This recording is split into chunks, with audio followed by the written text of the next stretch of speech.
Meet the most beloved queen you've never heard of.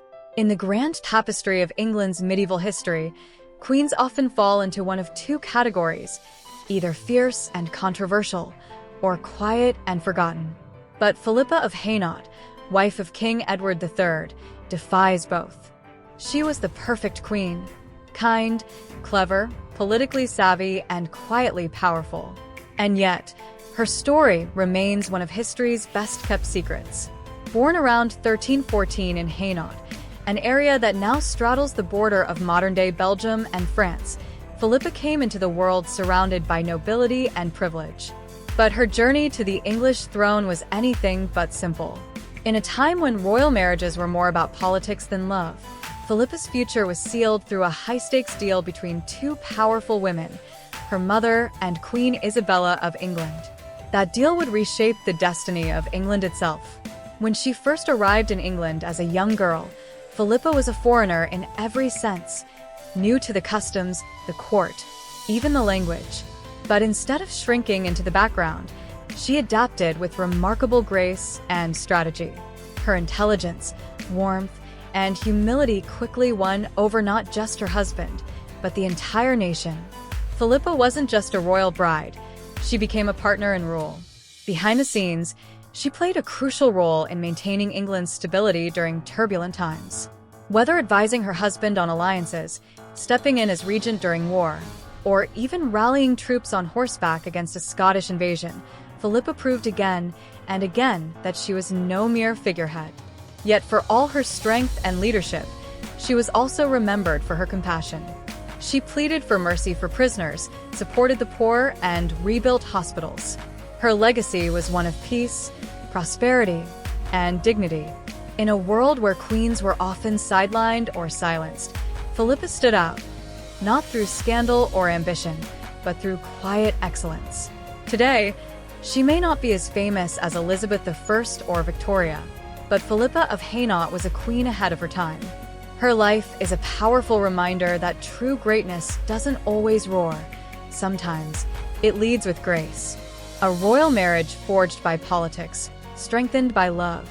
In an age where royal marriages were little more than chess moves on a dynastic board, the union between Philippa of Hainault and Prince Edward of England was no different, at least, at first. But what began as a calculated alliance quickly blossomed into one of the most genuine and enduring royal partnerships of the Middle Ages. The backdrop was tense. Queen Isabella of England, estranged from her husband King Edward II, was plotting a dramatic return to power with her son, the young Prince Edward, at her side. But to make that happen, she needed money, ships, and troops. Enter Count William of Hainault, Philippa's father, who agreed to support the cause. His condition? A royal marriage. If Isabella wanted his help, her son had to marry one of his daughters. Philippa, then just a girl of about 11 or 12, was one of the candidates. The match was strategic, sure, but surprisingly, there was chemistry. Edward, already a prince under pressure, found in Philippa not just a potential queen, but a calm, intelligent presence.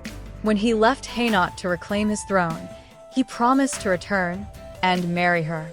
Their wedding took place in 1328, amid snowstorms and political tension, but it marked the beginning of a rare royal love story. Unlike many medieval monarchs who kept mistresses and political distance from their wives, Edward III treated Philippa as a trusted partner. Their marriage lasted over 40 years and produced 12 children, a remarkable feat at a time when childbirth was perilous. But this wasn't just a tale of love. It was a diplomatic victory, too. The union secured England a crucial alliance with the Low Countries, opening the door to trade, military aid, and influence on the European stage. Philippa may have arrived in England as part of a political agreement, but through her kindness, loyalty, and sharp mind, she became far more than a foreign bride. She became Edward's equal, and one of the most respected queens in English history. Was England's beloved queen hiding a forgotten heritage? History often leaves behind more questions than answers, especially when it comes to appearance, and Queen Philippa of Hainault is no exception.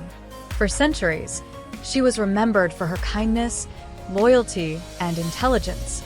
But in modern times, An unexpected debate has sparked curiosity. What did Philippa really look like?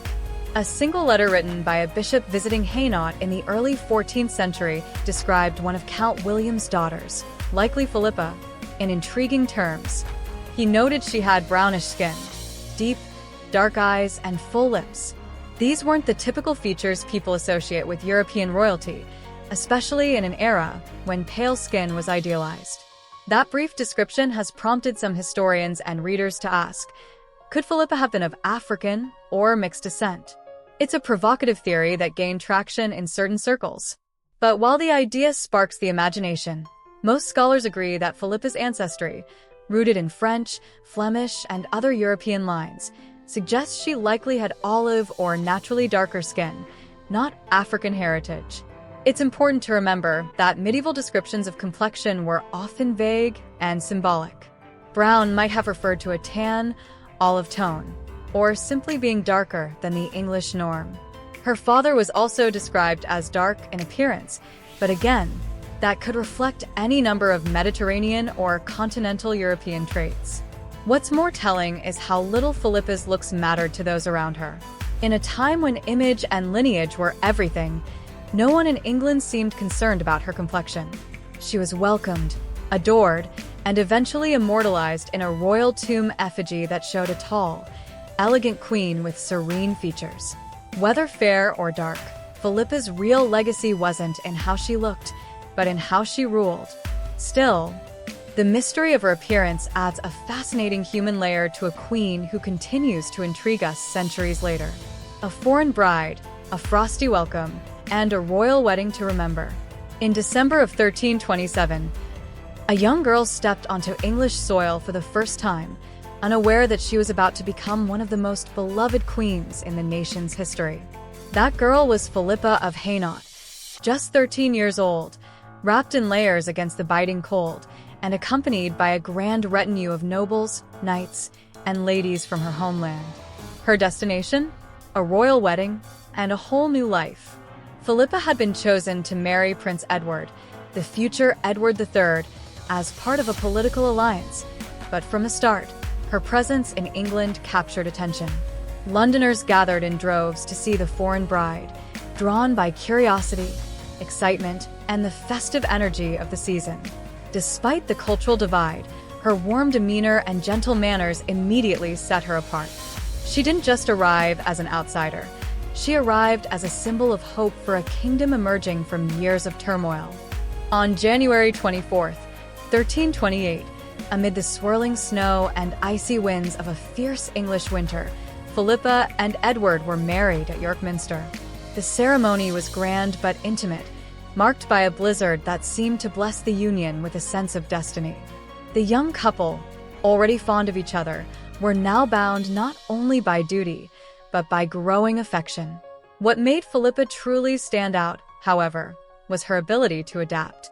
She gracefully navigated the expectations of her new role while honoring her roots. Rather than insisting on filling her household with only Hainault attendants, she included English ladies-in-waiting, earning her the respect of both the court and common folk. Philippa's early steps as a royal were strategic, thoughtful, and quietly brilliant. She managed to build a bridge between two cultures, softening the hearts of a people who were often skeptical of foreign queens. From this foundation, she would go on to become one of England's most admired consorts, starting not with power or drama, but with poise, diplomacy, and a snowy royal wedding that still echoes through history. One throne, two queens, the silent struggle behind the crown. When Philippa of Hainault married Prince Edward, she may have thought the hardest part of her journey was behind her. But stepping into life as England's queen came with a challenge no one had prepared her for, sharing the stage with her formidable mother-in-law, Queen Isabella. Isabella of France was no ordinary dowager. Once a queen consort herself, she had orchestrated a political coup to dethrone her husband, Edward II, and place her teenage son on the throne. For a brief moment, she ruled England in all but name, wielding immense power alongside her ally and rumored lover, Roger Mortimer. Into this volatile court stepped the young Philippa, a foreign princess, still in her teens, expected to smile, curtsy, and keep quiet. Though she was now queen in title, Isabella ensured Philippa remained a background figure. The traditional lands granted to a queen were withheld. Her coronation was postponed. She wasn't even given her own household, instead expected to live under the roof and the rule of the very woman who still controlled her husband. It was a silent but tense power struggle. Philippa, however, didn't lash out. She played the long game. Behind her serene demeanor was quiet resilience. She won hearts at court not through confrontation, but through grace. Her loyalty to Edward never wavered, and over time, the young king began to assert his independence. When Philippa became pregnant in 1329, the idea of the future heir being born to a queen who hadn't been formally crowned pushed Edward into action. In 1330, with the support of loyal nobles, Edward staged a coup, arresting Mortimer and forcing Isabella into retirement. That same year, Philippa was finally crowned Queen of England, no longer in anyone's shadow. Her conflict with Isabella wasn't marked by dramatic confrontations, but by quiet perseverance. And in the end, it was Philippa's patience, charm, and unwavering support for her husband that helped shift the balance of power and solidify her place as queen in her own right. Crown, cradle, and destiny. The moment Philippa became England's true queen.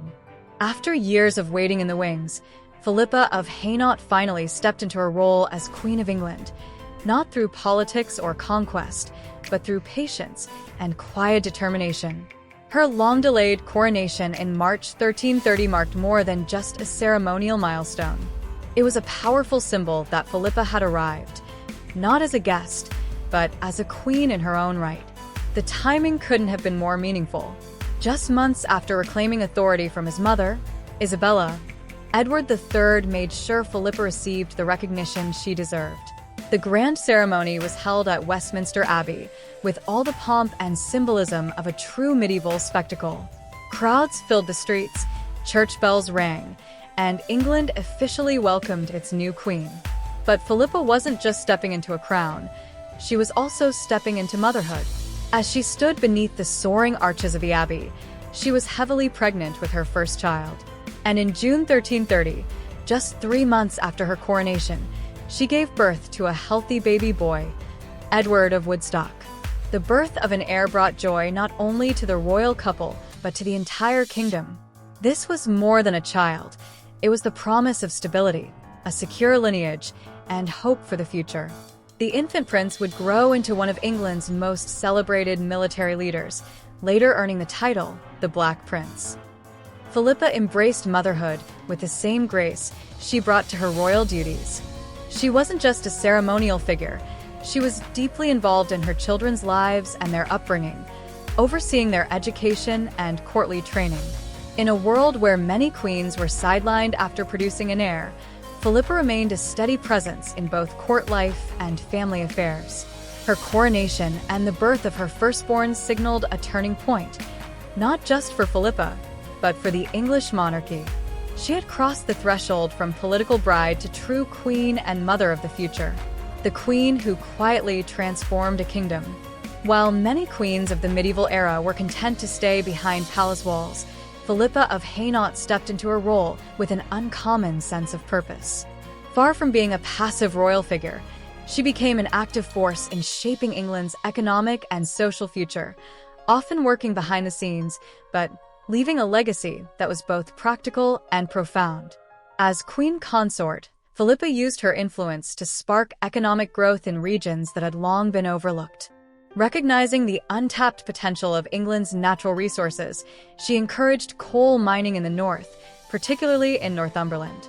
At a time when coal was becoming an essential fuel for heating and industry, her support helped lay the foundation for what would later become a cornerstone of England's industrial strength. But Philippa didn't stop there. She also looked beyond raw materials and turned her attention to craftsmanship. Using her connections to her native Low Countries, then a hub of weaving and textile production, she invited skilled Flemish weavers to settle in places like Norwich. Their arrival jump-started England's textile industry, breathing new life into the economy and creating jobs for thousands. Yet perhaps her most admirable contributions came from her heart. Philippa was widely known for her compassion, and she often stepped in as a mediator, especially in legal matters. Historical records show her interceding over 70 times to request pardons for prisoners or reduce sentences for the condemned. Her gentle diplomacy earned her a reputation as a queen of mercy. She also championed fairness in taxation on her own lands and supported causes that aimed to ease the burdens on common people, making her a rare royal voice for the voiceless. Philippa's reign wasn't loud or revolutionary, but it was quietly transformative.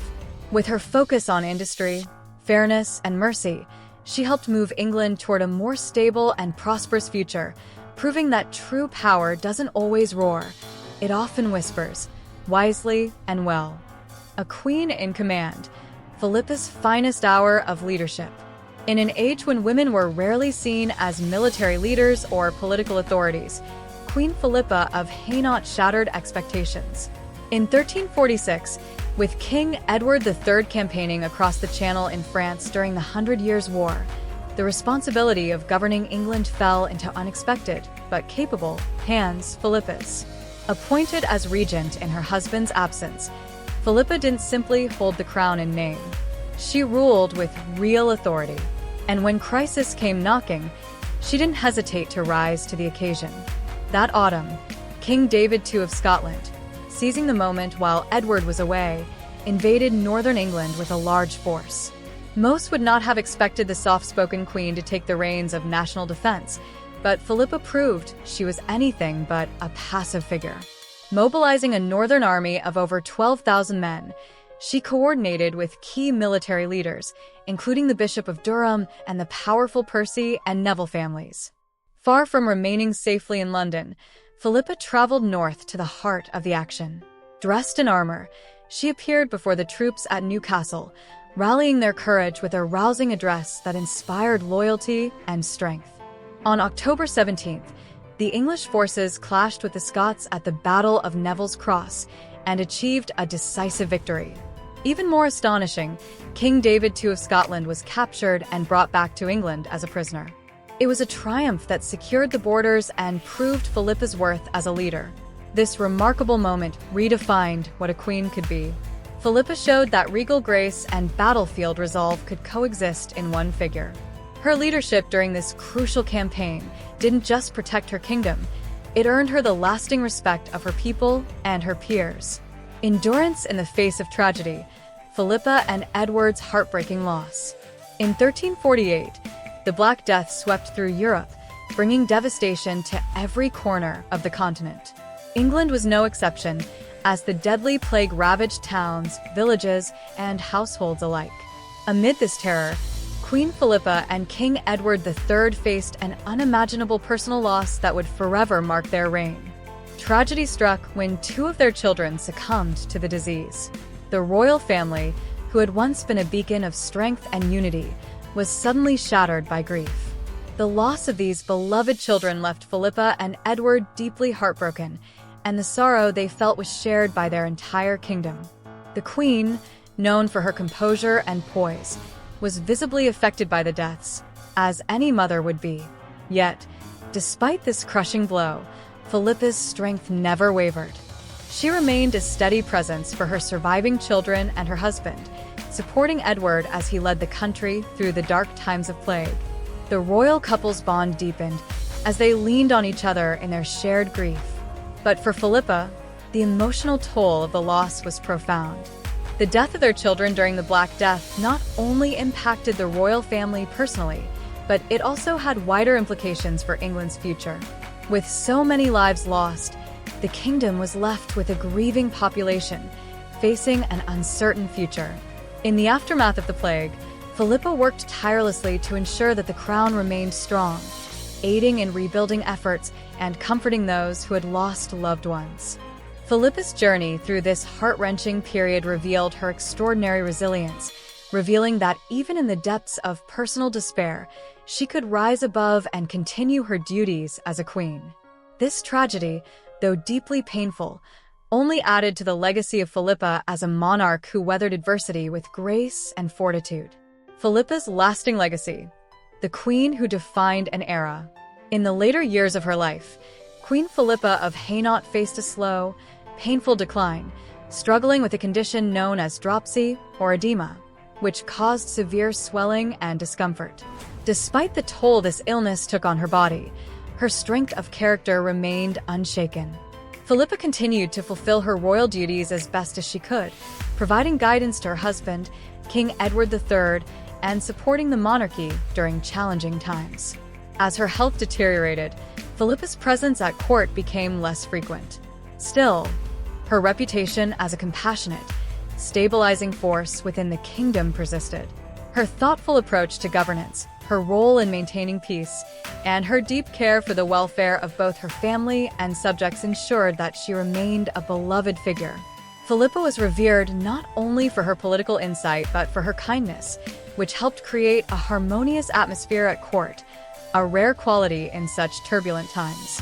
On August 15, 1369, after a prolonged period of illness, Philippa passed away at the age of 55. Her death marked the end of an era.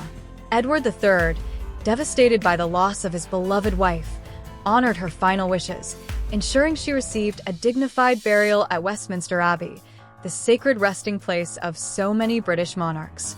Philippa's legacy as a queen is one that transcends mere titles and royal duties. She was more than just the consort of Edward III. She was a guiding hand in shaping a stable and prosperous court. Her influence on both the kingdom and her family was profound, and her death left a void that was felt throughout England. As the years passed, her memory endured as a symbol of grace, devotion, and wisdom. Today, Philippa is remembered as one of the great medieval queens, a monarch who navigated the complexities of her time with elegance and care.